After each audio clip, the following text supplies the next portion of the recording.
Sejam todos muito bem-vindos, esse é o Conversa com Energia. Estamos aqui hoje num lugar diferente, como vocês já podem ver, na cidade de Caxias do Sul, em uma das nossas filiais.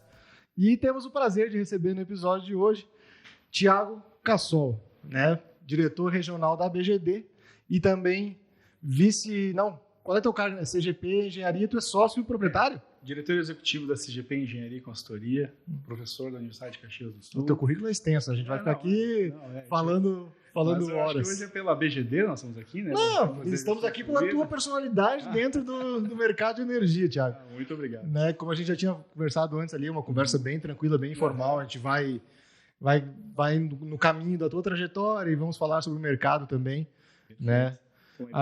Só vou reforçar mais uma vez o pedido de tu. Bem próximo, para ajudar no áudio. Thiago, vamos partir do início, né? Diretor da ABGD aqui no Rio Grande do Sul, né? Como tem sido o papel da ABGD, principalmente nesses últimos, vamos dizer aí 3 anos, né? Que é uma crescente vertiginosa e depois um platô.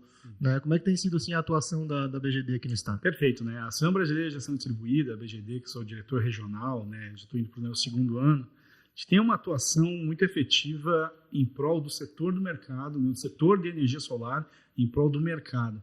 Né? Junto ali, aqui no Rio Grande do Sul, né? Pela BGD, a gente tenta fazer ações que possam somar, né? Outras atividades em prol tanto do consumidor, mas também do integrador, para ele poder vender, ele poder oferecer os seus projetos para o cliente final.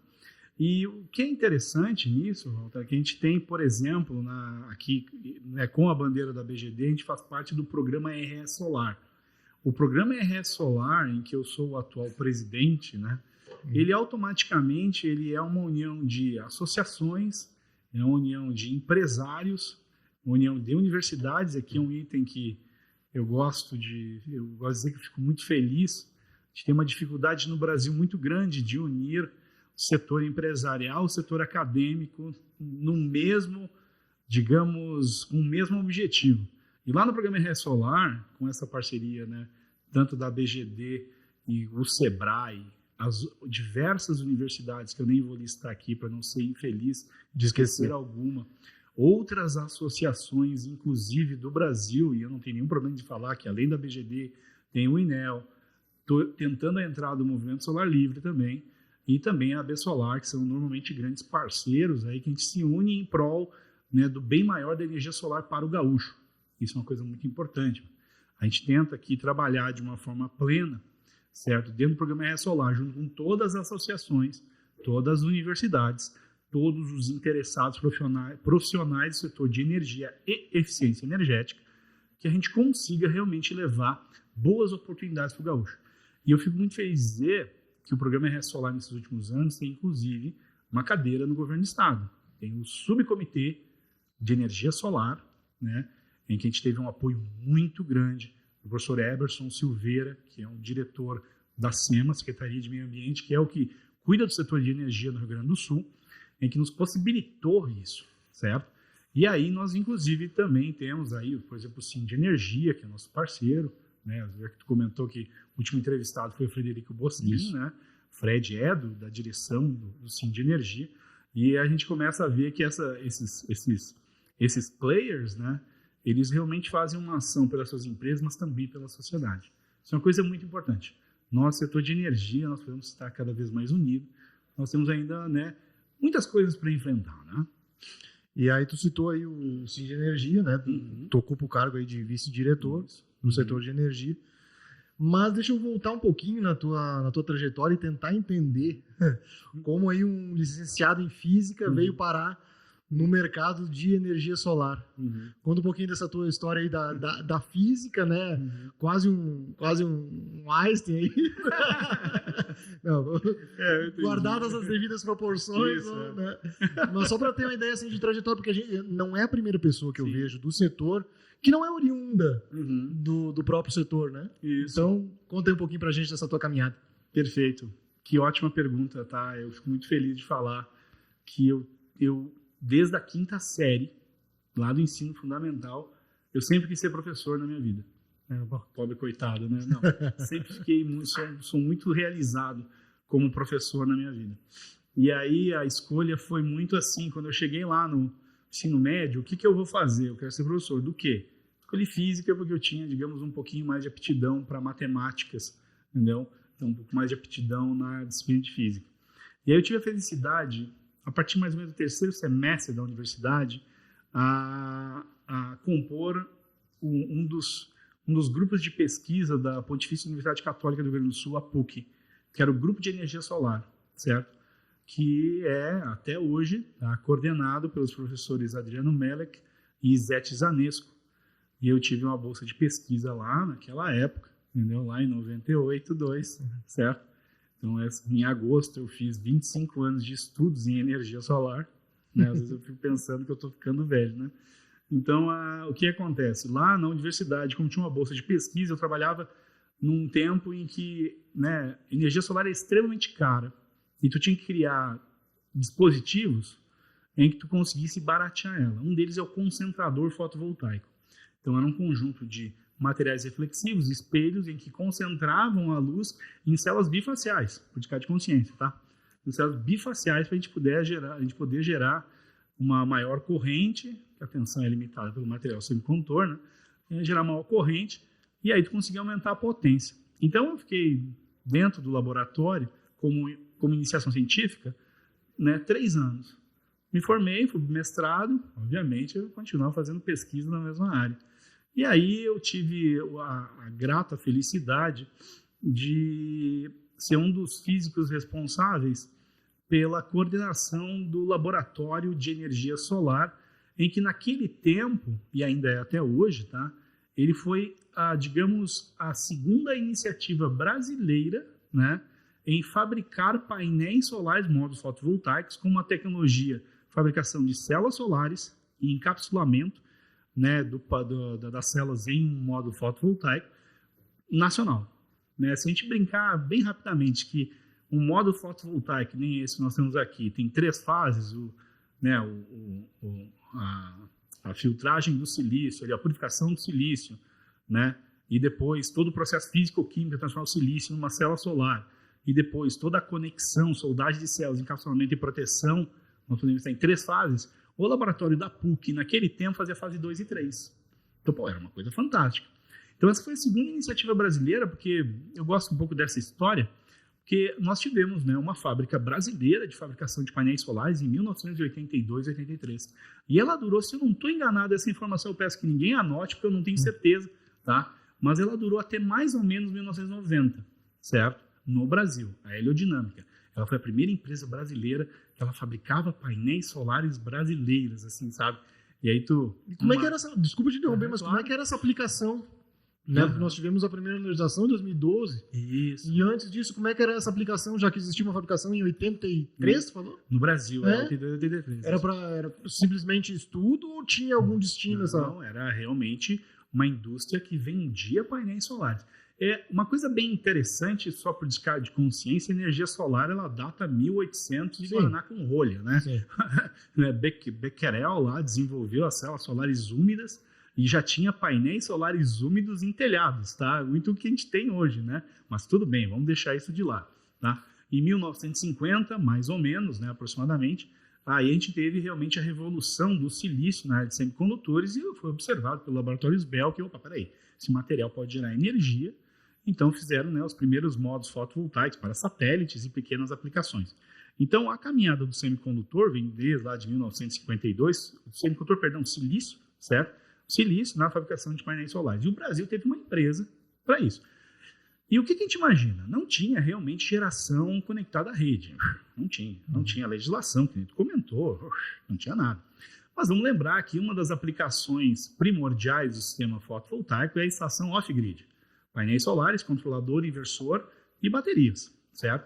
Então, o que hoje parece que muita gente está dizendo assim, nova aplicação, sistema off-grid. Na verdade, foi a primeira. Vamos dizer que foi, digamos, a primeira que catalisou, né, realmente uma empresa nacional, né, que foi realmente, vamos imaginar, o Brasil, né, não é difícil de imaginar, mas vamos realmente analisar. O Brasil é um país continental, né? Não dá para levar, não dá, principalmente naquela época, 1980, 1990, era muito complicado levar poste, cabo elétrico, transformador para todas as pontas, né? Se hoje já existe uma dificuldade logística, meu Deus, se hoje nós já temos uma dificuldade com nossas amigas concessionárias, né? Imagina, né, lá naquele tempo em que o setor elétrico brasileiro era praticamente, né, verticalizado, toda na mão de um único mentor, que era o governo, obviamente, né? Então ficava muito difícil fazer uma expansão. Então, tu ter um sistema off-grid com uma empresa que vendia um painel solar, e eu vou apontar aqui, mas tipo aquele ali que tu tem, que era na metade do tamanho, se não era menor, tá? Metade do tamanho, metade na largura, e células solares redondas. Redondas, tá? E o mais engraçado é que... Tinha 10 células em cada painel. Muito bom, perfeito. E sabe o que era engraçado? A gente conversa assim, quando tu lê uma literatura de fora, tem muita gente que, porque tu tem o wafer, né? A lâmina, a célula solar é o wafer, né? Por que é o wafer, né? Porque ela era grossa que nem uma bolachinha wafer, né? Imagina, a célula solar naquele tempo era, né, em 1980 para 90, tu podia literalmente fazer o que não se deve fazer hoje, que é andar por cima de um painel fotovoltaico, porque não tinha como tu ter microfissuras no semicondutor pela grossura de 400, 450, até 500 micrômetros. Hoje nós estamos falando de uma célula solar de 120, 150 micrômetros. Então, tu tem, tipo, em poucos aí, 80 para cá, uma diminuição de 3 vezes no tamanho, na espessura, e aumento no tamanho, né, de uma forma muito significativa. Então, teve uma evolução muito grande. Mas no Brasil, eu quero que isso, quem estiver aqui nos ouvindo, o Brasil já teve uma tecnologia, uma vez em 1980, tentou, infelizmente não houve da empresa naquele tempo investimento tecnológico, a gente sabe que no Brasil isso é muito complicado, e depois em 2003 aproximadamente teve uma segunda tentativa. E aí eu conto uma história, que eu fico muito feliz de falar. A planta piloto da PUC-RS, em Porto Alegre, ela tinha parcerias lá na época, tá? Da Petrobras, da FINEP, da CE, olha só, parece até estranho, né? Da CE, e tinha mais outros grupos, ok? Eu não me lembro mais, né? Faz tempo já, né? Mas é para dizer como existia todo um conjunto em prol da energia solar. Mas aí aconteceu, né, um ponto muito negativo, né? O positivo é uma escolha, né, de visão. O mercado chinês. O mercado chinês devastou não só a fabricação nacional, que era ainda muito incipiente, mas a fabricação espanhola, a fabricação alemã, a fabricação norte-americana. Então, aí realmente o mercado chinês foi devastador em relação a desenvolvimento, construção, fabricação de painéis solares. O viés é o quê? Abriu uma grande oportunidade de serviços. Então é por isso que eu digo, né? A gente não olha só o copo vazio, né? Tem os dois lados da moeda, né? Dois lados. Eu conversava com o Guilherme, da Renovid. Perfeito. E aí nós estávamos conversando sobre isso no episódio dele, sobre a questão da fabricação nacional. Isso. Aí eu disse, Guilherme, qual o motivo assim, para nós não termos grandes fabricantes se destacando aqui e tendo que fazer toda essa importação? Né, ele levou muito em consideração a questão da evolução da tecnologia dos painéis, que eram investimentos que precisariam ser refeitos aqui. Tu monta uma planta hoje, ano que vem já tem que mudar a tua planta para fabricar, e lá eles têm essa capacidade. Então, vamos levar a crer aqui que toda essa tecnologia que eles centralizaram, né, foi pela rápida evolução, né, todo esse domínio de produção é pela rápida evolução tecnológica. Perfeito. Que a China tem. Isso é uma coisa muito interessante que o colega da Renovid trouxe, tá? Assim, se para computadores nós dizemos que aproximadamente a cada 18 meses há uma dobra na capacidade de informações de um computador, de um processador, a energia solar não é muito diferente, tá? Mas realmente a gente tem, porque vocês aqui já estão também há um bom tempo no mercado, né? Você lá em 2018, 2019, você trabalhava com um painel multicristalino de 350 watt-pico. Hoje tu nem fala mais em painel monocristalino, em policristalino, hoje tu fala em monocristalino, tipo N, de um negócio, de um painel solar que é maior que uma pessoa, tem 2,30 metros, 2,40 metros, entendeu? E uma potência, se tu investigar bem, 530, 550, já tem painéis mais potentes, né, que a gente viu até no Intersolar. Né? Exatamente, eu ia dizer 740, foi uma coisa assim. É para te entender. 720, não me lembro. É para entender que é complicado tu ter uma indústria no Brasil em que tu tem tantos encargos, tanta, digamos, inércia para a mudança, e é verdade, no Brasil a gente tem muita inércia para a mudança do setor industrial. Não estou culpando a indústria, estou dizendo, estou relatando esse setor nosso. O que acontece. Né? Nada além de uma análise do que acontece. Então, por exemplo, a gente não consegue ter essa agilidade para acompanhar, infelizmente, tá? Porque eu acho que recursos humanos não faltam. Nós temos grandes universidades, tanto específicas na fabricação da célula solar, mas também na parte de desenvolvimento de, sei lá, inversores, novos modelos de negócio, controladores, baterias cada vez mais avançadas, né? Então, a gente tem essa capacidade, a gente tem uma morosidade no setor industrial por causa da sua legislação, né? Que é só uma contestação, não é nenhuma reclamação, né? A gente analisa informações, né? Tu falou que antes tanto da espessura da célula, agora a gente está falando dos próprios painéis. O quanto tu acha que ainda pode evoluir tecnicamente os produtos? Ainda tem, assim, muito mais... Porque uma hora vai chegar num limite de evolução, assim, né? Não se reinventa a roda, né? A roda já existe, ela vai se adaptando, mas tudo tem um limite. Eu sou muito sério contigo, tá? Não é de hoje, tá? Que todo mundo está dizendo assim, o silício, que é o material base da fabricação do módulo fotovoltaico, da célula solar que faz parte do módulo fotovoltaico, o silício está com a sua vida para terminar, né?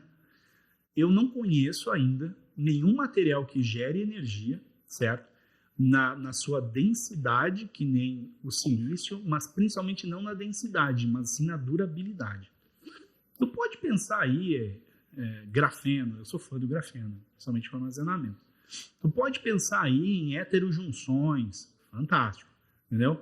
Só que nenhuma delas dura tanto que nem o silício. Normalmente quando a gente conversa com integradores, que o meu papel normalmente é capacitar, né, os integradores, né?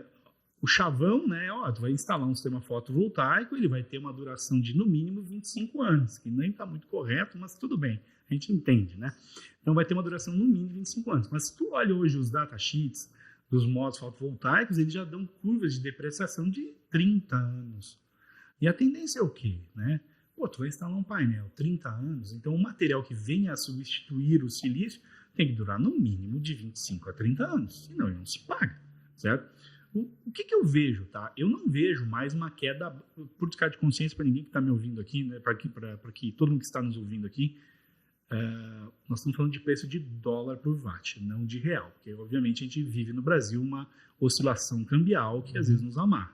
Mas se a gente analisar sempre a mesma moeda em cima do watt, eu não vou ver, nós não iremos ver, né, nos próximos 5 anos uma queda abrupta no valor do watt. Ele vai ter uma queda lenta. Por quê? Porque automaticamente vai aumentando a eficiência, vai massificando a produção, e aí tu vai ter uma leve queda no custo. Então, o módulo fotovoltaico está muito barato já, mas ele não vai cair vertiginosamente, que nem aconteceu, por exemplo, em 2008, 2009, no mercado chinês, e aí no mercado brasileiro foi caindo de acordo com a entrada. E isso vale para todo o setor. O que a gente pode ter é talvez uma melhor arquitetura do inversor, certo? Que talvez ele possa baixar um pouquinho mais do preço, mas vamos lembrar que de um kit fotovoltaico, o inversor é de 25% a 30% do custo do kit, não estou falando da instalação, né? Então, a gente talvez ali no inversor tu possa ter talvez uma queda nos próximos anos, tá? Mas no módulo eu acho que a gente já está bem assim, beleza, sabe? Com silício estável desse jeito, o preço bem estabilizado. O que nós vamos trabalhar? Maiores eficiências. Eu vejo que há uma limitação em área agora, porque começa a ficar complicado levar um cara desse para um telhado. Eu ia dizer, né? Sim, não tem como aumentar mais. Assim já está... Já está difícil, né? Tu não consegue mais instalar, né, sem toda uma infraestrutura de, talvez, içamento, de painéis muito maiores que esse. Lembra? Nós estávamos conversando de um painel que batia mais ou menos na nossa cintura em 1990 e pouco, 1980 para 90. Nós estamos falando de um painel maior que a gente agora, 2,30 m, 2,40 m, né? Então, automaticamente, o que eu vejo? nós vamos ter um aumento de eficiência, sim, mas não tão abrupta, uma queda de preço, sim, mas não tão abrupta, lentas. O que é muito bom, porque o preço já está muito competitivo. Vamos lembrar que a energia solar instalada, GD, ela é competitiva à energia hídrica, a geração hídrica. Então, poxa vida, a geração hídrica sempre foi muito barata. Nós já competimos com ela. Não somos mais baratas, mas já competimos. Eu já olho, opa, peraí, em vez de uma usina hídrica CEG dá para investir em solar, já dá para pensar. Estou falando em parques maiores, obviamente. Tá? Então, o que tu vê? A Solar está muito bem preparada, muito bem estruturada. Cada vez mais o que temos que investir em melhores serviços, uma legislação cada vez mais segura, novos modelos de negócio. E a energia solar tem vida longa, né? 25 a 30 anos. Tem sistemas solares instalados há mais de 40 anos, certo? Então, esse negócio, esse painelzinho aí vai dar muita felicidade e economia para todos, né? Tu falou ali questão de falar muito com o integrador, que é um dos teus papéis principais, tanto dentro da BGD como nos outros cargos que tu ocupa, né? Postos que tu ocupa. Eu assisti uma fala tua no Fórum GD, acho que do Nordeste, que está no YouTube, enfim. Né? E aí tu fala bem direto ali para integradores e para formas de gerir o negócio, né, de modo geral. O que tu acha que são as principais atitudes, ações, né, que o integrador precisa fazer para se adequar e se manter vivo nesse atual cenário que a gente está aí de janeiro para cá? Isso, ótimo, perfeito. Yeah. O que eu tenho comentado muito nas minhas palestras, né, e nas minhas capacitações, que esse ano é um ano de aprendizagem. Né? Cassol, que clichê, né? Não é clichê. Nós vínhamos de praticamente, vou usar 17 para 18, até 2022, que a energia solar praticamente se vendia sozinha. E eu tô aqui, eu realmente boto o dedo na ferida, praticamente se vendia sozinho. Todo mundo queria ter economia, todo mundo queria ter a famosa total isenção da TUSD, todo mundo queria ter o direito adquirido, então estava todo mundo desesperado, então ela se vendia praticamente sozinha. Até alguns integradores brigam comigo, mas não estava tão fácil assim no final do ano. Não estava tão fácil, porque tinha muita competição. Mas eu estou falando em número de potência, que são vistoriadas pelas concessionárias, que estão nos dados abertos da Agência Nacional de Energia Elétrica, e só mostrou que a energia solar cresceu de forma exponencial de 17, 18 em diante até 2022. Tá? Então, ela se vendia praticamente sozinha. Agora, o que acontece esse ano? Um esfriamento natural, porque nós temos vários fatores. A energia solar sempre viveu muito do financiamento, certo? A taxa de juros está altíssima. Está caindo, coisa boa, mas nós precisamos chegar aí em torno de um 9,5%, 8,5% para a gente começar a fazer a velha estratégia de trocar a fatura de energia elétrica por um financiamento. Tá? Entendeu? Eu convivo tanto com... Voltar com essa ferramenta de venda. Voltar com essa ferramenta de venda, tá? Tudo bem. Então voltar ali por em torno de 8,5%, 9,5%, e essa estratégia vai acontecer de novo. Tá? E o que mais aconteceu? Nós tivemos uma troca de governo. Normalmente, troca de governo assusta investidores. Ele fica, será que esse governo não vai, capturar minha poupança, que nem fez o Collor lá em gato escaldado. Um gato escaldado, né? Vamos lembrar que normalmente quem investe em energia solar, principalmente no setor residencial, né, são famílias, né, que já têm sua casa própria, e normalmente são pessoas de 40 anos em diante, então eles ficam um pouquinho preocupados de reviver o Collor com troca de governo, né? Então, automaticamente, isso é uma coisa importante, né? Então, deu uma esfriada. Outro ponto também, foi criada de uma forma massiva no ano passado que energia solar só valia a pena até 7 de janeiro de 2023. Poxa vida, né? Muito integrador jogou areia no pé, e aí tá eu aqui tendo que dar um monte de palestra dizendo que esquece isso, que é uma baita bobagem. Só que como levou tempo para o pessoal entender o que era RN482, crédito, compensação, vai levar um tempo também as pessoas voltarem a aceitar que o fim da energia solar não era fim nenhum, era somente uma pequena, né, variação de mercado. Tá? E aí a gente tem agora, né, também o setor de energia solar tem que entender que a venda é cada vez mais consultiva, certo? Quem vende painel inversor é distribuidor, certo? O integrador vende solução. E ele esquece um pouco isso, tá? O integrador ele vende uma solução de energia que normalmente é baseada em modo fotovoltaico inversor. Mas ele vende o quê? A eficiência energética, a automação residencial, alguma possibilidade, uma melhoria no setor elétrico daquela unidade consumidora. Ele vende uma possibilidade de melhorar o sistema de gestão de energia daquela residência ou empresa. Aí o que acontece agora? O setor fotovoltaico, o setor de integração dos serviços de energia solar, como sempre vendeu muito fácil, não houve uma necessidade, estou falando isso de 22 para trás, tá? De muita qualificação. Eu vendia, né? Se eu não vender lá a automação, eu vou vender sistemas fotovoltaicos. Se eu não vender lá, né, o sistema de controle, eu vou vender um sistema fotovoltaico que está se vendendo. Agora não é mais assim. Então tu tem que ter muitos argumentos, primeiro para quebrar o que houve, né, aquela propaganda enganosa em 2022. O cliente final está mais inteligente, ele tem mais conhecimento, ele quer saber mais. E outra, tem mais concorrência. Certo? Ano passado mais, esse ano ainda tem, tá? Então, o que acontece? Tu tem que ter maiores argumentos, tu tem que apresentar mais valor na tua empresa, mais valor no teu serviço. Então, automaticamente, isso ainda vai acontecer, na minha humilde opinião, até mais ou menos meados do ano que vem, essa necessidade de empresas a se recolocarem no mercado como consultores de energia e não vendedor de painel inversor. Eles trocam muito isso, né? Quem vende painel inversor é o distribuidor, né? Aqui, né, a MA, né, vende painel inversor, né? O integrador vende uma solução energia baseada em painel inversor ou qualquer outra como eficiência energética, tá? Então ainda vai precisar disso, a gente vai ter ainda esse tempo de maturação do setor fotovoltaico, né? E como é que esse integrador faz isso? Bom, ele se qualifica, ele estuda, ele ouve um podcast que nem você está promovendo aqui, ele vai nos fóruns, faz um curso com algum parceiro, faz um curso de graduação, não interessa o que ele quiser fazer, ele tem que buscar conhecimento para ele poder passar mais valor para o cliente dele vê ele como um parceiro, não na venda do sistema solar, e sim na gestão da energia, porque ainda acontece muito. O integrador adora a venda chamada, eu gosto muito de fazer a venda arrastão, né?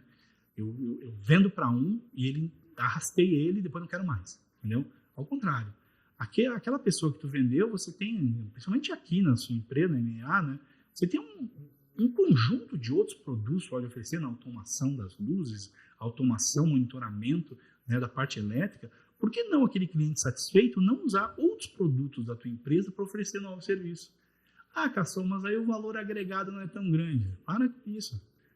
Pingar, né, valores na conta sempre é importante. O teu cliente satisfeito com a tua solução, energia solar, monitoramento, a parte de controle de luzes, tá, né, que nem vocês oferecem, ou qualquer outro sistema, abertura automatizada de portas, desligamento automatizado de luz, todo esse conjunto de serviços, o teu cliente vai ficar satisfeito e dizer, olha, eu vou oferecer a tua empresa para aquele meu amigo lá, vou oferecer a tua empresa para aquele meu cunhado lá, entendeu? Por quê? Porque ele está feliz contigo. Tu não consegue fazer a venda recorrente do sistema, mas tu consegue vender outras coisas, né? E ajuda também na questão do relacionamento dos 25 anos que nós falamos aqui, né? Que tu tem que botar debaixo do teu braço ali e manter agradando, né? Cuidando. Eu gosto muito de dizer assim, né, que quando tu vende o sistema solar, tu faz um casamento de 25 anos, que é bodas de prata, né? E, poxa vida, né? Como é difícil manter um casamento de 25 anos. Eu sou muito feliz casado com minha esposa, mas a gente sabe que a gente tem que nutrir esse relacionamento, né? Todo dia, né? Sempre, né? De alguma forma, né? Da melhor maneira possível para te realmente chegar a longas datas de relacionamento com outra pessoa. Mas no setor solar, muitos, né? Vendem e nunca mais nem sequer conversam com o cliente. Acontece. Poxa, que relacionamento de 25 anos que é esse que tu prometeu, né? E aqui vem um parênteses, que é bem importante, que há também eu estou escrevendo um artigo bem bacana, que são os mitos da fotovoltaica no setor comercial, tá? De integração. Muitos integradores oferecem uma penca de serviços grátis por 25 anos. Não. Tu pode oferecer 6 meses, 1 ano, uma lavagem. Tu pode oferecer, olha, eu vou fazer uma revisão, a garantia da minha estrutura é 6 meses, eu vou aí te atender. Mas, quando uma empresa de geladeiras, que eu não vou falar nenhum nome aqui para não monetizar ele, né? Mas uma empresa de geladeiras vende uma geladeira, ele te dá uma garantia de 1 ano, no segundo ano, se dá um problema no compressor da geladeira, tu liga para o técnico, ele vai te cobrar a hora para vir, ele vai te cobrar as peças. Pô, se teu carro está na garantia e tu vai na concessionária, ele vai te cobrar a troca de óleo, ele vai te cobrar mesmo que esteja na garantia. Então, o nosso setor solar também tem que amadurecer nesse ponto. Nós precisamos entender que o nosso serviço é qualificado, no caso, o serviço da integração, a manutenção, a operação do sistema fotovoltaico, o monitoramento, inclusive, ele é qualificado e ele tem que ser monetizado.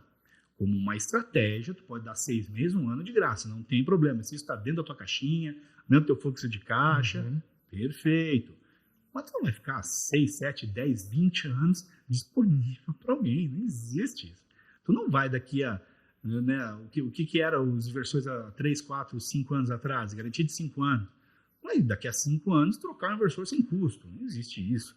Hoje os inversores estão chegando a 7, 10, 12 anos de garantia, mas mesmo assim, quando vencer a garantia, ele precisa de um carinho, né? Ou no caso, nem quando vencer a garantia, né? Na trajetória precisa de um carinho, tu não vai fazer isso sempre de graça. Porque o serviço tem que ser valorizado como integrador. E isso eu não sei o que aconteceu no setor solar, que a gente deixou de lado. Parece que se tu não lavar o painel de graça, tu é um capitalista malvadão, né? Se tu não fizer lá, né? Se tu não cobrar a tua visita, tu é um cara horrível no setor solar. Não, gente, o serviço é qualificado, você tem uma equipe que tem que ter NR10, NR35, tem que ter treinamentos frequentes, que nem vocês fazem aqui, né? Tem que ter todo uma... Né? Parou para imaginar o quanto tu tem que investir num apoiador seu para ele ter a qualificação que a NA pede? É muito gasto que você tem que ter. A pessoa acha que isso é de graça. Não, não é. Então a gente tem que passar esse valor também para o cliente final. Então, por isso que eu gosto muito das minhas piadas, assim, nas minhas palestras, eu faço uma piada dizendo assim, pô, você compete com o picolezeiro, né? O picolezeiro tem um carrinho de picolé, um abacaxi na mão e um folder de energia solar. Né? É impressionante. Aí o picolezeiro pega a tua proposta comercial, né? E eu faço R$1.000 mais barato. Da onde? Onde ele faz R$1.000 mais barato? Cadê a procedência do material? Cadê a procedência da equipe de instalação? Cadê a integração do teu projeto junto à concessionária? Ele vai te atender daqui a 6 meses, 12 meses? O cara que é o picolezeiro, que eu digo, esse cara, ele vai vender para ti, quando ele começa a ver que o mercado tá ruim, fecha a porta e vende banana na praia. Então a gente tem que tomar cuidado, isso eu faço isso muito para os meus clientes, que são, normalmente, eu dou palestra para o Sicredi, né? Então, normalmente, eu digo assim, pô, gente, você não pode escolher um integrador que te oferece o canto da sereia, sabe? Porque tu vai instalar isso aí, tu nunca vai precisar de manutenção. Gente, ela tem pouca manutenção, mas ela tem. Eu concordo, isso aqui não é uma usina termoelétrica, isso aqui não é um gerador eólico. Ele tem poucas manutenções, mas ele tem. Ele precisa de um carinho, uma atenção. Relacionamento, 25 anos, bodas de prata, painel fotovoltaico, tem isso também, né? Então a gente esquece esses detalhes, isso me deixa triste, tá? Parece que, né? Na parte comercial, eu conversava também num dos outros episódios, não sei se você conhece a Laura Foltz, da Enel. Ah, sim. Sim. Nós conversando na gravação e nós falávamos da parte comercial, que muito, que tu citou antes ali, talvez não é despreparo. Eu não posso dizer que é uma pessoa despreparada. É que ela simplesmente era vendedora de alguma coisa. De alguma coisa. Perfeito. E surgiu a oportunidade para ela de vender solar. Perfeito. Ela não tinha aquele conhecimento. E ela aproveitou aquela onda que vinha ali. Opa, tô vendendo legal, vou ficar aqui. Isso. Só que agora exige mais, né?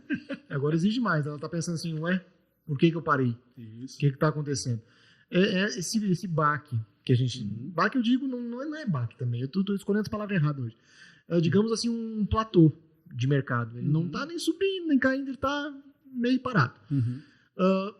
Temos os motivos que tu citou antes ali, juro, troca de governo, tá? Mas eu acho também que nós temos uma...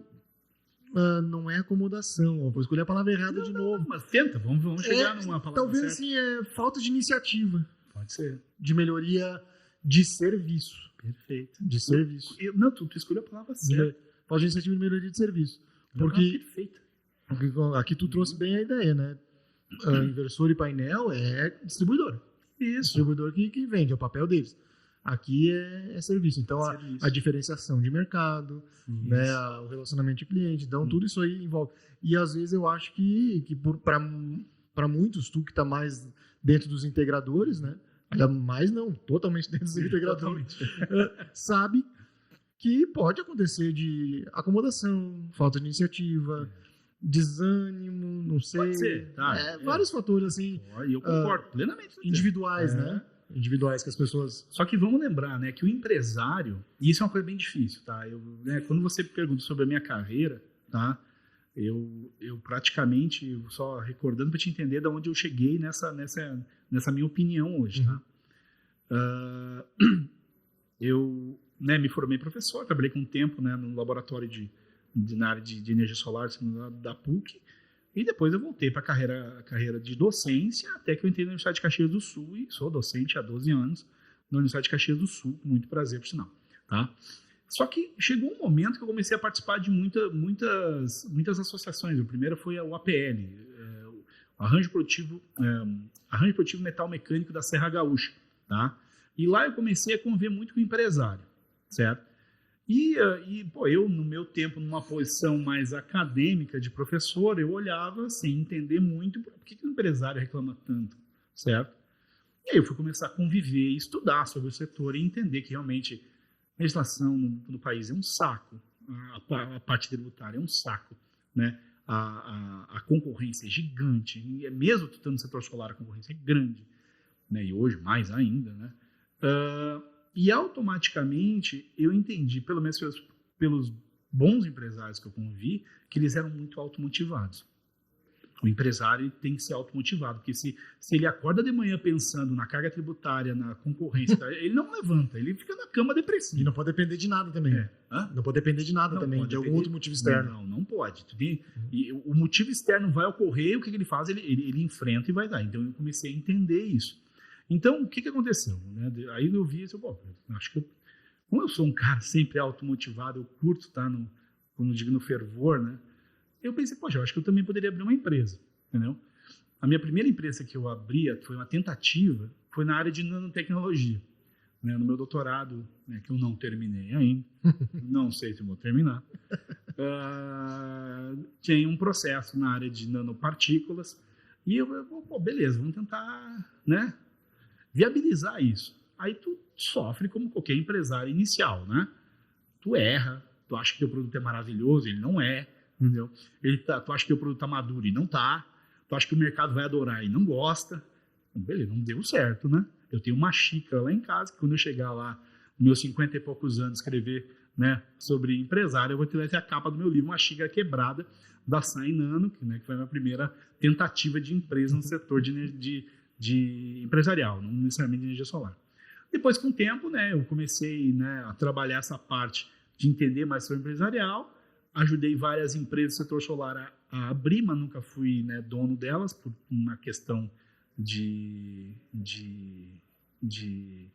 linha de pensamento, até que eu vi, peraí, eu acho que eu posso abrir minha consultoria, né? Acho que eu estou perdendo tempo. Não preciso ficar subindo o telhado, eu posso... Não preciso ficar subindo o telhado, eu posso ajudar as pessoas a subir o telhado, entendeu? Eu já tinha instalado muitos sistemas fotovoltaicos, eu posso fazer isso, né? Então, beleza. E aí eu comecei a entender que o empresário tem que ser automotivado. Isso é uma coisa, o Brasil ele é um país difícil. Assim, hoje, né, e não é, por favor, não me entenda errado, que alguém vai ouvir para achar que o cara está agora, né, uma coisa é ter todo mês o teu salário, entendeu? Tu pode reclamar da empresa, tu pode estar infeliz com a empresa, faz do jogo, né? Mas a hora que tu bate o cartão, tu trabalha, faz o teu serviço e chega lá às 6, 7 horas da noite, vai embora, entendeu? Né? Acabou. Agora, quando tem empresário, tu está trabalhando 24 horas. Tu tá na rua, aquilo lá acho que é importante, isso aqui eu poderia estar implementando. Então, tu não para de trabalhar quando tu é empresário. E tu pensa em todos os setores, né? Tu pensa em todo o elo da cadeia. Então, aí, agora, né, como eu te comentei, né, se tu começar a pensar em tudo de ruim para abrir uma empresa, tu fica na cama chorando. Então, o que tu faz? Tu toma a tua pílula de motivação e toca que nós temos que vencer isso. E isso é o que tem hoje no setor solar, que a gente tem que realmente pensar que tu trouxe muito bem, por sinal. O integrador ele tem que se renovar nos seus serviços, ele tem que fazer boas parcerias, ele tem que ver novos produtos, novos modelos de negócio. Isso é uma coisa que eu bato muito. Eu gosto só de frisar, porque eu sou um cara muito realista. E isso às vezes eu pago muito por causa disso. Tá? Quando eu analiso muito informações do setor fotovoltaico, tá? Se tu olhar esse ano, últimos anos, quando tu avalia os números, o setor fotovoltaico, GD, é muito bem caracterizado. Junto à carga de geração remota, microgeração. É fácil de olhar isso. Então, isso eu digo sempre para o integrador. Você vai sempre vender junto à carga de geração remota, microgeração. Isso vai estar sempre no teu prato. O que tu tem que fazer no teu prato? Bota uma salada, bota uma ervilha, bota serviços paralelos, que pode ser novos modelos de negócio, novos equipamentos, né, como a gente está falando de automação aqui, novos tipos de serviço, para que tu consiga ter recorrência. Porque o mercado oscilar é do jogo, gente. Isso não é uma coisa assim, que às vezes a gente vê muito, porque agora a energia solar estão fazendo mal para a gente. Bom, pode falar da ANEEL e da distribuidora, mas o mercado ele é igual para todo mundo. Né? Tu pode falar, né, que a ANEEL não pega a lei 14.300 e converte numa coisa que não é o que está escrito. Tu pode comentar de algumas distribuidoras do país, né? Eu não vou falar nomes aqui para não criar nenhuma incomodação. Algumas distribuidoras do país que estão querendo ser tanto integrador como distribuidor ao mesmo tempo, que isso é horrível. Eu ia te falar sobre isso depois. E a BGD está lutando contra isso. E eu vou te ser bem sério, tem casos aqui no Rio Grande do Sul, tá? A gente fica olhando muito lá para Minas Gerais, tá? É o que está na mídia, né? É o que tá na mídia, né? Mas nós temos permissionárias gaúchas que estão fazendo isso. Eu tive dando uma capacitação em Erechim, umas 3 semanas atrás. Tem uma permissionária daquela região, não vou falar nome, que eu acho muito não profissional, posso te falar depois. Tem uma permissionária gaúcha que tu não consegue entrar mais lá como integrador. Os integradores que eu estava atendendo, não consigo entrar naquela permissionária. Como não consegue integrar? A Lei 14.300 permite que todo mundo possa instalar o sistema fotovoltaico. Eu vou lá, não me libera, ele vai lá e oferece um serviço no meu lugar. Aí, isso é totalmente injusto. Isso é totalmente errado. Porque é injusto e errado, mas é ilegal? Mas com certeza é ilegal, porque o que acontece? A pessoa que é definidora, porque a concessionária / permissionária, ela é definidora se o teu projeto vai ou não vai. Como é que a pessoa que é a pessoa jurídica, ou no caso a distribuidora, ou a concessionária ou a permissionária, que tem o poder de definição, ela vai poder definir para ela e não para ti. Ela nunca vai definir para ti, ela vai definir para ela. É uma proteção natural do ser humano. Eu quero que o meu negócio evolua, entendeu? E se eu tenho a força de girar a chave e desligar a tua empresa, eu vou desligar a tua e não a minha.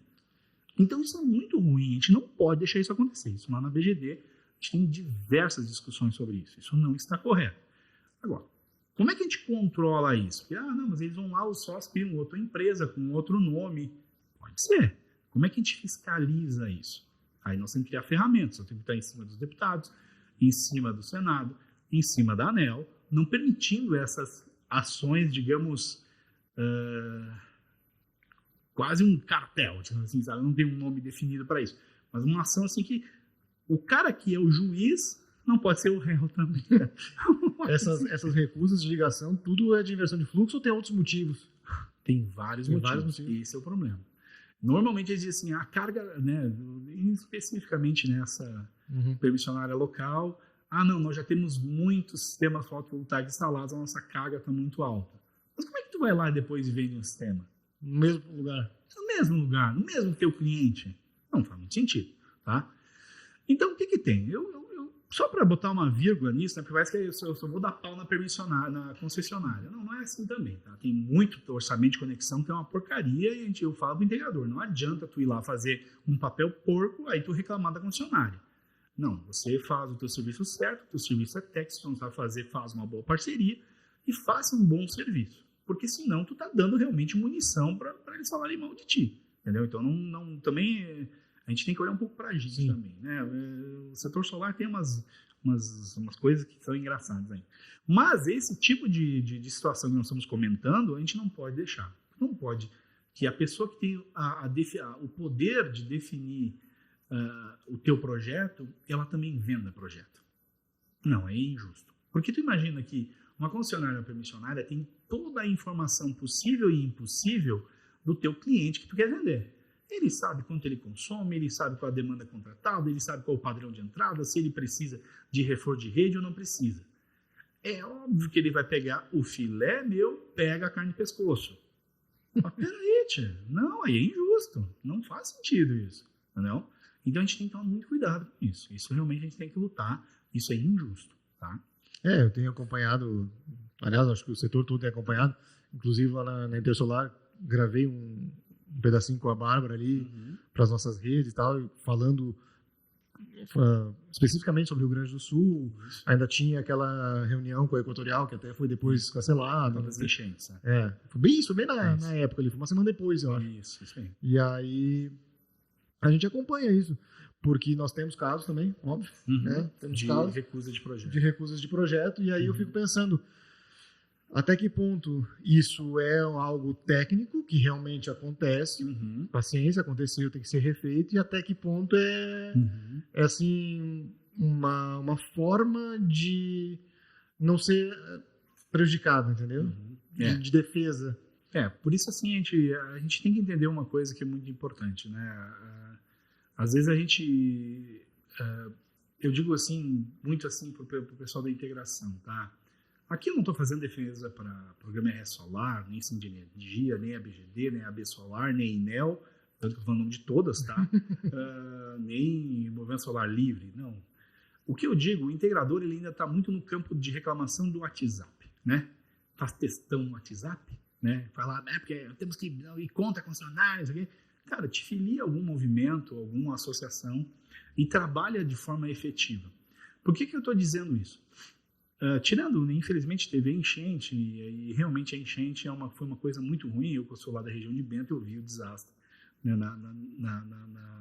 nas cidades vizinhas, realmente foi muito triste. Então a gente realmente teve que dar um tempo para isso, porque as concessionárias tinham que realmente focar em ajudar as pessoas, em especial as permissionárias da região e a RGE. Então, e vamos lembrar que a CE Equatorial, a cada 2, 3 meses, tem um tornado que leva todo o litoral embora ainda, né? Não estou defendendo a CE Equatorial, já deveria estar melhor estruturada. Mas ela também está passando por uns perrengues bravos, né? Mas tudo bem. Então, o que acontece?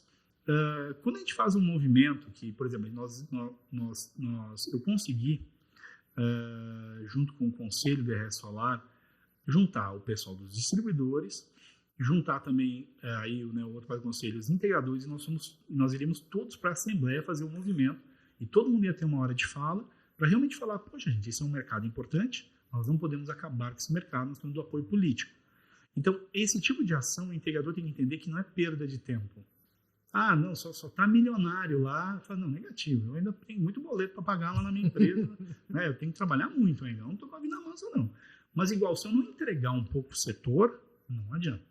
Então, o que eu digo muito para os integradores? Cara, se tu não pode ir nos movimentos com a gente, fale com o teu vereador, fale com o teu prefeito. O vereador não faz nada. Não tem problema. O vereador leva informação para o deputado estadual. O deputado estadual leva informação para o deputado federal. O deputado federal leva para o seu Senado. A gente tem que fazer esse movimento. Todo integrador tem que falar dos benefícios da geração distribuída, em especial a geração solar. Seja, não interessa o nível do político. Porque nós temos que bater o martelo, dizer, nós estamos aqui trazendo um benefício. Sim, nós temos os nossos problemas, certo? A geração fotovoltaica ela não é perfeita, mas se o PIB brasileiro crescer 2% ao ano, vai dar 2, 3 anos, não tem energia para todo mundo. Isso é uma coisa já que é cantada há anos, certo? Não é? A matriz energética brasileira, se não fosse a GD, ela estaria extremamente estagnada, certo? Então, automaticamente, a gente precisa, certo? De regras claras, e que sejam equilibradas para os dois lados. Ninguém está pedindo vantagem para a energia solar. Tá? A gente quer uma coisa equilibrada. Então, a Lei 14.300 equilibrou isso um pouco melhor. Agora, o que a gente precisa é que a ANEEL faça a leitura correta da Lei 14.300, não invente coisa de tudo de G, né? Microgeração pagando demanda, por exemplo. Estou pegando esse caso que ninguém mais fala muito, porque acho que cansou, né? Mas tu já observou que a cada 2, 3 meses acontece alguma coisa? É o fluxo reverso? É a lei que não chega? Agora vamos extinguir ex-tarifário? Meu Deus do céu, cara, não tem tempo no setor, sabe? Não deixa fluir. Todo ano tem que levantar uma bandeira e sair lutando. Por quê? Porque nós somos poucos ainda, né? Somos em torno aí de 25 mil empresas no Brasil, dados da Greener, né? 25 empresas. No Rio Grande do Sul nós estamos falando de 1.200 a 1.300 empresas, tá? No Brasil, não posso garantir que todas estão ativas, tá? E o que acontece? A gente gosta de fazer textão no WhatsApp, mas ir na ação, porque às vezes falar com o teu político local, eu nem estou te pedindo para ir para Porto Alegre, por exemplo, o integrador que está me ouvindo, falar com o teu político local, a gente não vai, a gente não faz. A gente vê muito ainda o nosso negócio, a gente tem que olhar o nosso negócio um pouquinho mais comum. Nós estávamos umas 2 semanas atrás no fórum, uma sexta-feira, Fórum GD das Energias Renováveis, que é um evento muito bacana organizado pelo Sebrae e pela Fiergs aqui no Rio Grande do Sul. Tá? Ele ocorre uma vez por ano, normalmente ali por setembro, né, organizado pelo Sebrae Metropolitano. Muito legal. Nós estávamos numa mesa muito bacana, estava mediando uma mesa sobre energias renováveis. E aí nós tínhamos uma colega da Solar, uma colega da Biomassa e um colega da PCH. A colega da Solar, a colega da Biomassa, todos assim, poxa, vamos se agrupar, vamos se unir, vamos trabalhar formas legais da gestão distribuída. Aí um colega da PCH veio lá dar soco que a Solar era a culpada e a vilã de tudo que estava acontecendo de errado na gestão distribuída. Poxa, a gente não se une nem na geração, sabe? Você sabe como dói, né? Nem na geração a gente se une. Isso é extremamente chato, isso é extremamente complicado. Porque, de novo, a Solar teve, né, a gestão distribuída, não a Solar, a gestão distribuída teve seus benefícios, sim, para startar as tecnologias. Agora ela está madura e a Lei 14.300 trouxe um equilíbrio melhor, certo? Só que nós somos ainda todos fontes de geração em que o Brasil demanda isso, certo? Então a gente tem essa caminhada de também tentar unir o setor, que ainda é muito desunido, e o setor de geração. Solar é desunido ainda, e o setor de geração é desunido, enquanto as distribuidoras, pela Abrad, é extremamente unido. Então, vamos se unir primeiro nós, vamos entender o setor de forma plena, vamos entender nossas forças e nossas fraquezas e vamos apresentar propostas que sejam boas para a sociedade. Pelo menos isso que a gente tenta levar, em especial no programa RS Solar, com a parceria da BGD, né, parceria com o Sim de Energia e todas as outras associações que eu já comentei. A gente realmente está aqui em prol do setor, sem ninguém estar ganhando R$1, senão a gente tem que pagar, fazer parte das parcerias, né, que não tem nenhum problema. E aí o pessoal tem que entender. Testando de WhatsApp não resolve nada. Nada. Partindo para um assunto um pouquinho mais light, né, sem nervosismos de falar de distribuidoras. Tu falou antes aqui das renováveis, né, como um todo, e antes a gente falou ainda das evoluções tecnológicas dentro do mercado, né, tecnicamente falando, de solar. A questão, por exemplo, questão do hidrogênio verde, tá? Eu vou trazer aqui o caso que, por exemplo, eu tive presente lá também na Intersolar e vi pouquíssimo. Tu acha que é algo que vai chegar aqui, porque a Europa já está rolando, né? Ou tu vê algo que, por causa da morosidade industrial que nós temos, que também foi citado aqui antes, não vai vingar, digamos assim? Eu tenho uma opinião muito específica sobre hidrogênio verde, tá? Só um parênteses. Eu vi essa semana que Piauí assinou geração lá em cima, lá, assinaram um contrato de iniciar a geração. Isso. Primeiro, né? Vamos entender que todas as fontes de energia devem ser, né, em especial as renováveis, nós temos que investir. Porque nós temos, assim, por mais que a gente acredite que está sobrando energia, não está sobrando energia. O próprio Rio Grande do Sul ainda importa muita energia, só para vocês entenderem. A gente não é autossuficiente, o Rio Grande do Sul. Mesmo com esse monte de PCHs, mesmo sendo o terceiro estado que mais investe em energia solar em geração distribuída, mesmo com as nossas maravilhosas usinas eólicas, a gente não é, né, independente energeticamente ainda. A gente importa muita energia de outros estados e para poder nos abastecer, né? Então, automaticamente, o que acontece? O que vem com o hidrogênio verde, tá? O hidrogênio verde é uma possibilidade, é um insumo, se ele é assim produzido aqui no estado, que pode trazer muito benefício, tá? Muito benefício. Muito realmente. Porque a gente olha o hidrogênio, né? Às vezes as pessoas, talvez ainda por estarem um pouquinho distantes do setor de energia, elas olham o hidrogênio e dizem, beleza, eu posso queimar o hidrogênio e fazer movimentar uma turbina. Pode, perfeito. Eu posso queimar o hidrogênio e colocar num automóvel. Pode, perfeito. Mas o hidrogênio é a base da amônia, certo? NH3, né? A amônia é base de todo fertilizante que puder imaginar do setor agro, tá? Não, assim, de cabeça, espero não estar cometendo nenhuma gafe muito errada, muito muito ruim. Não existe, certo? Fertilizante que não seja pelo menos baseado na sua essência em amônia, certo? Então, o hidrogênio é uma commodity, tá? Que ele pode servir para alavancar toda uma cadeia produtiva gigante no Rio Grande do Sul, no Brasil e no Rio Grande do Sul, que a gente vai falar da nossa confraria, no Rio Grande do Sul. E o que define hidrogênio verde? Ele ser produzido a partir de eletrólise, a partir de fontes renováveis. Bom, a gente tem vento e sol sobrando para isso aqui, certo? Vento ainda é levemente mais competitivo aqui no Rio Grande do Sul para este fim, tá? Mas como tu mesmo comentou, Ceará, Piauí, eles já têm usinas solares já tentando, sendo desenvolvidas, sendo construídas para a geração de hidrogênio verde, tá? Então, o que acontece? Isso é uma coisa que vai passar? Não vai. Só que a gente tem que tomar um pouquinho de cuidado também com aquelas... de novo, eu acho que o mesmo que eu já usei, o canto da sereia, né? Uhum. É que agora parece que do ano passado para cá tudo virou hidrogênio verde. Né? Tudo virou hidrogênio verde. Parece que hidrogênio verde vai salvar o mundo. Não é bem assim, né? A gente vê uma forte, né, digamos, uma forte... Eu vou dizer assim, sabe? Parece que estamos empurrando lá na Europa que a gente compra um monte dos eletrólises lá, os equipamentos que produzem hidrogênio verde, mas que querem desafogar que a gente produz aqui. Por quê? Porque a gente produz hidrogênio verde aqui e mandar para a Europa para eles queimarem no seu inverno lá, ou que seja, né, nas suas usinas, que seja, para eles diminuírem as suas pegadas de carbono. Aí eu fico pensando assim, né, pô, de novo nós vamos, né, vender o milho e comprar os sucrilhos, né, de novo, né, isso vai acontecer. O Brasil, de novo, vai ser um país que só consegue produzir o insumo, mas não consegue beneficiar o insumo. Então, isso que eu vejo, assim, o hidrogênio é mais uma tentativa do Brasil a não tentar somente um exportador de commodity, entendeu?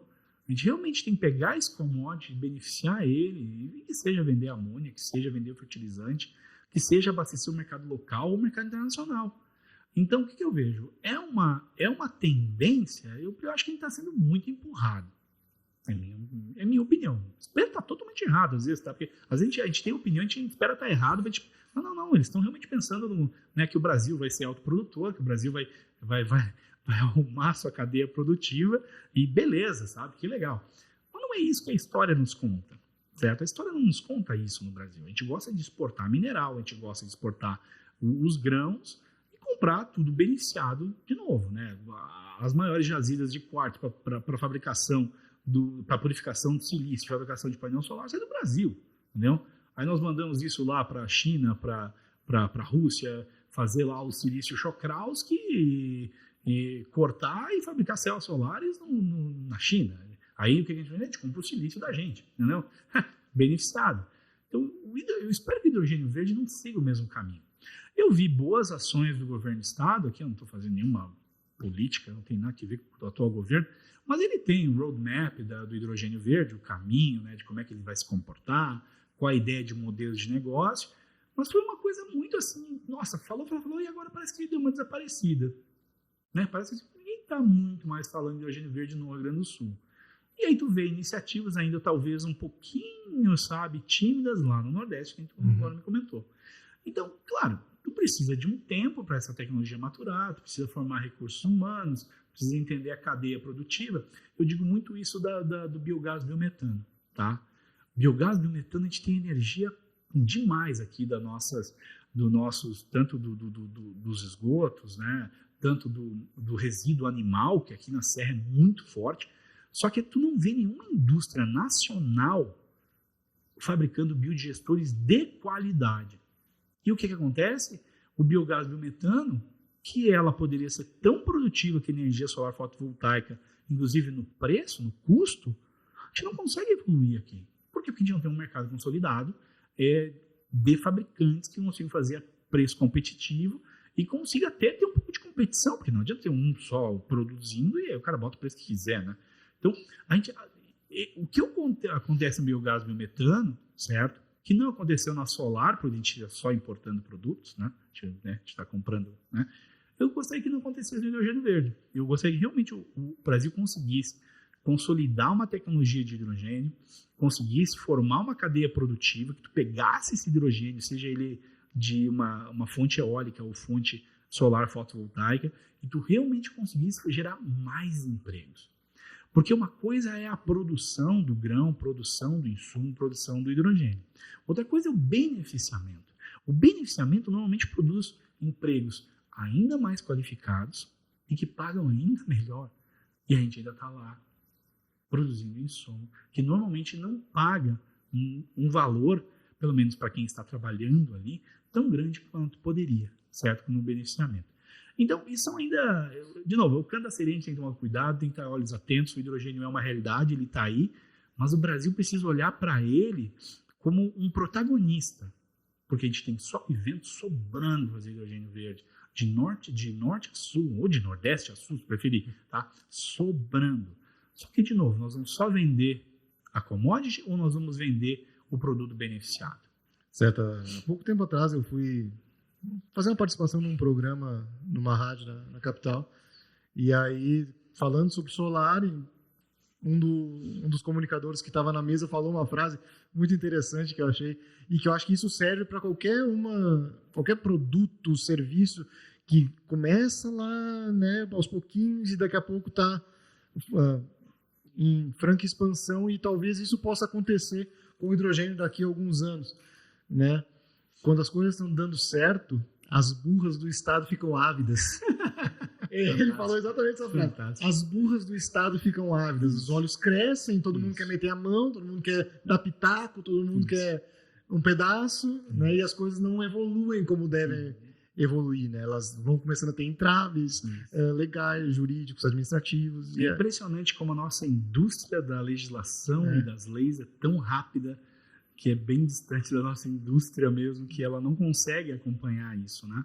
E é verdade, tá? Tudo que começa a realmente beneficiar a sociedade, o que tu faz? Cria uma lei, né? Cria uma taxa, cria um imposto.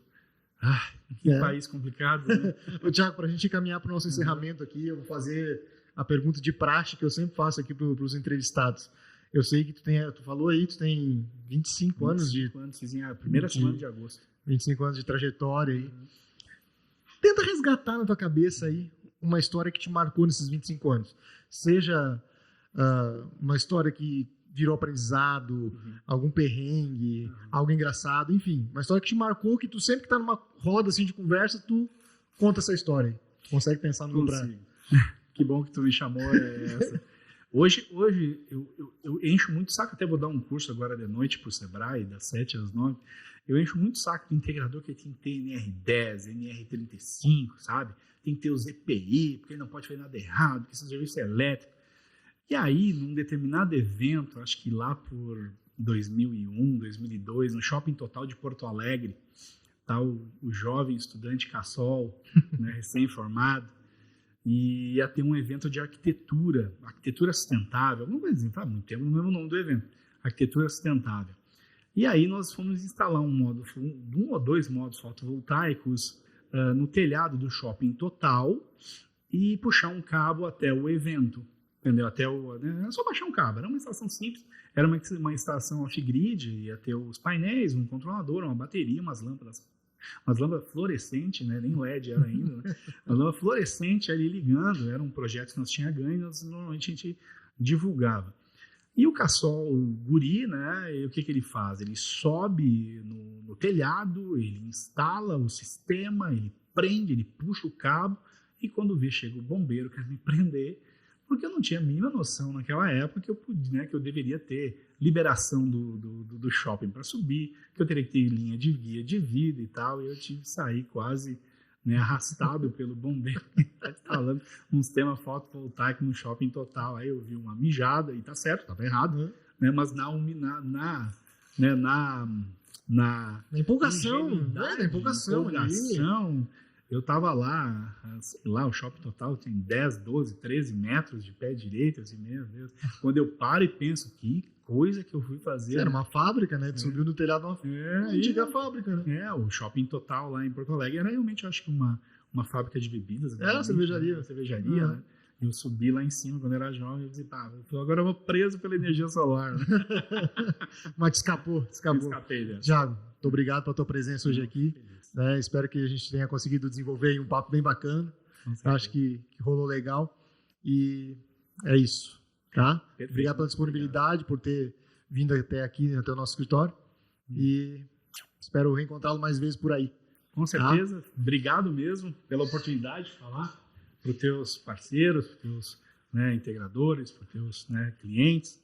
Nós estamos aí para ajudar o setor. Eu não estou falando pela consultoria, estou falando realmente pela associação.